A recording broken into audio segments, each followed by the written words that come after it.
Class में हूँ प्रियंका शर्मा और आज मैं आपको बताऊंगी preamble of our constitution. Okay, मैं आपको प्रस्तावना के बारे में बताऊंगी। ठीक है, प्रस्तावना क्या होती है? हमारे भारत संविधान की आत्मा होती है। इसको हमें भारत संविधान की आत्मा भी कहा जाता है।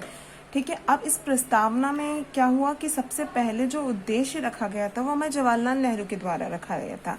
किसके द्वारा रखा गया था? जवाहरलाल नेहरू के द्वारा।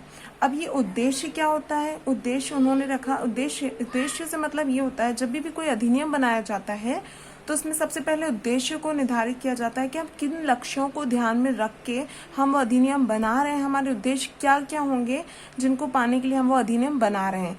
तो ये जो उद्देश्य है उनमें जो लक्ष्य थे वो हम जवाहरलाल नेहरू ने रखे हुए थे। इसी कारण इस प्रस्तावना को उद्देशिका के नाम से भी जाना जाता है। तो क्वेश्चन इस तरीके से भी आता है कि उद्देशिका के नाम से किसको जाना जाता है, तो हमें आंसर देना है कि प्रस्तावना को। ओके, तो प्रस्तावना हमारी दूसरी भाषा में उद्देशिका होती है, जबकि नेहरू जी ने तो उसको संविधान की कुंजी भी कहा है। संविधान की कुंजी भी कहा है। प्रस्तावना में संशोधन क्या होता है? संभव होता है। यहाँ से एक क्वेश्चन आता है कि क्या इसमें संशोधन संभव है?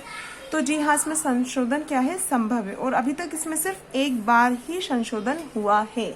ओके, अब इसके आगे क्वेश्चन बनता है कि प्रस्तावना को कहाँ से लिया गया है। जैसा कि आप लोगों को पता ही होगा कि हमारा जो कॉन्स्टिट्यूशन से बहुत जगहों से बोरो करके लिया गया है। ओके, हमने उसको बहुत जगह से, बहुत ही सारे देशों से लिया है।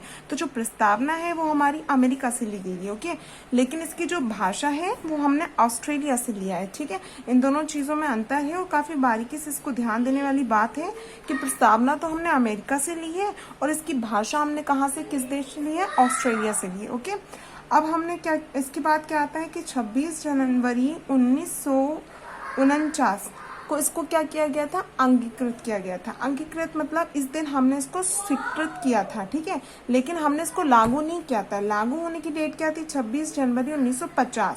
ठीक है, तो अब इसमें से क्वेश्चन आता है कि प्रस्तावना को लागू कब किया गया था?